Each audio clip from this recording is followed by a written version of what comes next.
Hello friends, আজ আমি রূপালি তোমাদের কাছে নিয়ে এসেছি একটা হেয়ার ট্রিটমেন্ট। আজ আমি যার হেয়ারের উপর করেছিলাম তার হেয়ারটি ছিল ভীষণ রাফ।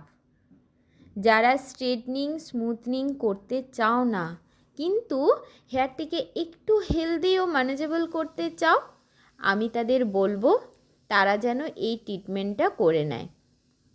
দেখো, আমি প্রথমে হেয়ারটিকে বোটক্সেরই একটি শ্যাম্পু দিয়ে ভালো করে দুবার ওয়াশ করে নিয়েছি। তারপর ডায়ার দিয়ে 100% শুকিয়ে নিলাম। এবার হেয়ারটিকে 4টি সেকশনে ভাগ করে অল্প অল্প লেয়ার নিয়ে প্রোটেক্টেরই 2 নম্বর ট্রিটমেন্টটা নিয়ে ভালো করে লাগিয়ে নিয়েছি।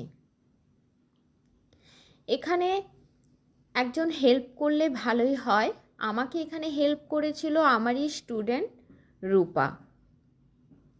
তারপর দেখো, ক্রিমকে ভালো করে চুলে লাগিয়ে খুব সুন্দরভাবে বারে বারে যাতে চুলের প্রত্যেকটা জায়গায় লেগে যায়, যার জন্য খুব ভালোভাবে ক্রিমটাকে লাগিয়ে নিতে হবে।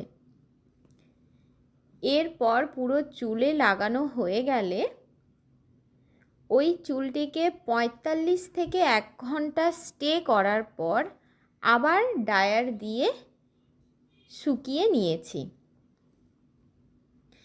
ভালো করে শুকিয়ে নিতে হবে। এরপর স্ট্রেটনার দিয়ে অল্প অল্প সেকশন নিয়ে পুরো হেয়ারটিকে স্ট্রেট করে নিয়েছি। পুরো হেয়ারে দেখো কেমন হয়েছে।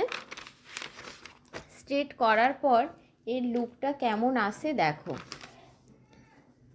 পরের দিন ওকে হেয়ার ওয়াশের জন্য ডেকেছিলাম, কিন্তু ওই দিন পার্লারে ভীষণ চাপ থাকার জন্য আফটার লুকটা দিতে পারলাম না, তার জন্য সরি। এটি প্রায় 3 মাস থেকেই যায়। তো যারা মনে করছো তাদের হেয়ারটিকে এমন একটা লুক দিতে, তারা চটপট চলে এসো পুষ্পা বিউটি।